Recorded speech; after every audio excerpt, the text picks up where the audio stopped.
I was diagnosed with IBD in 2007. I was 16 years old when I was diagnosed. I found out that I had IBD when I was 13 years old.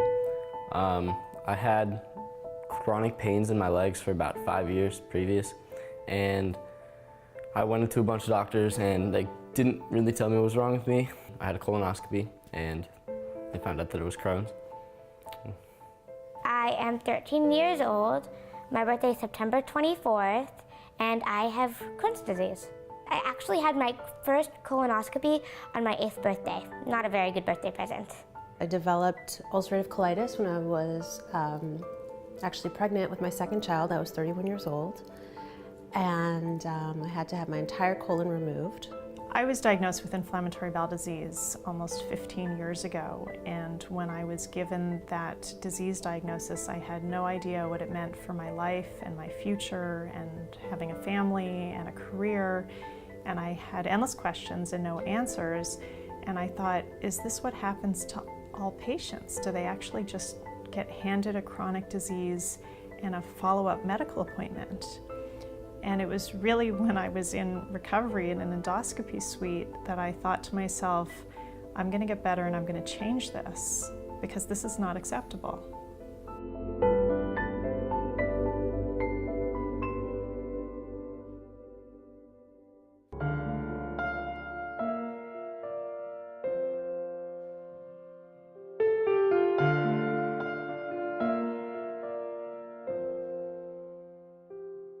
Going back to early Chinese medicine, going back to Maimonides, going back throughout history, wherever it has been recorded, the concept of caring, the concept of having empathy where the empathic response is molded and works with the patient's needs, is a therapeutic tool, a tool that is at least equal to a prescription pad, at least equal to a scalpel in the surgical suite.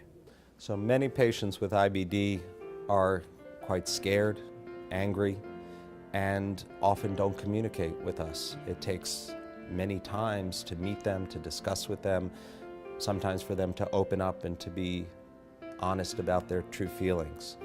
And once they do that, the doctor-patient relationship is enhanced, and we are able to communicate better with them, to talk about the true nature of their disease and what to expect. This is all enhanced by having IBDSF meet with the physicians, meet with the patients, and facilitate proper patient-doctor communication. Caring is probably the most difficult aspect of medicine to teach. I've said historically that the people that get it are the ones who've got it.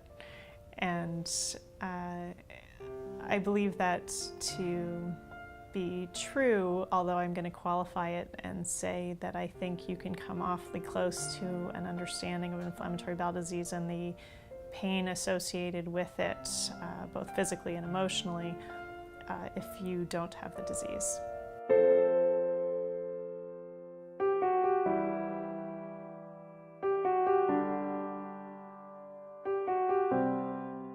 When I came to the IBD Support Foundation, I found a home, and it's been an incredible place where you can really be yourself and have people understand you, and you can tell your story. IBDSF is home.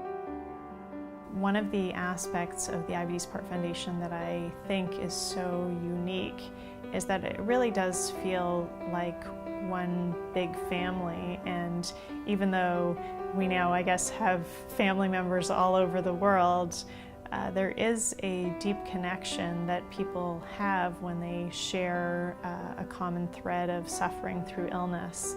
The support groups are a warm blanket.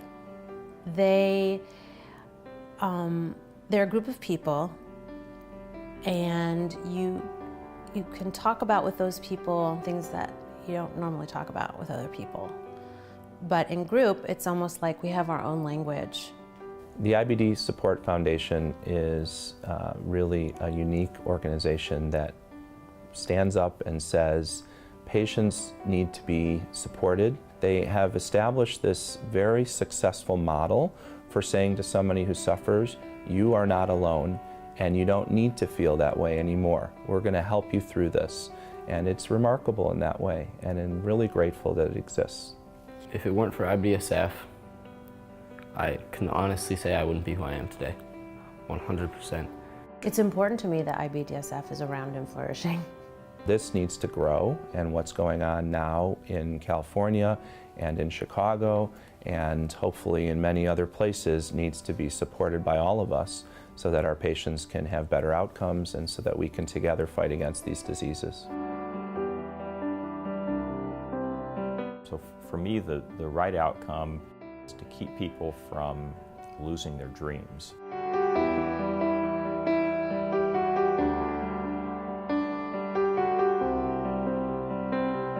So for me, I want patients to expect to have a normal life, and expect to have children,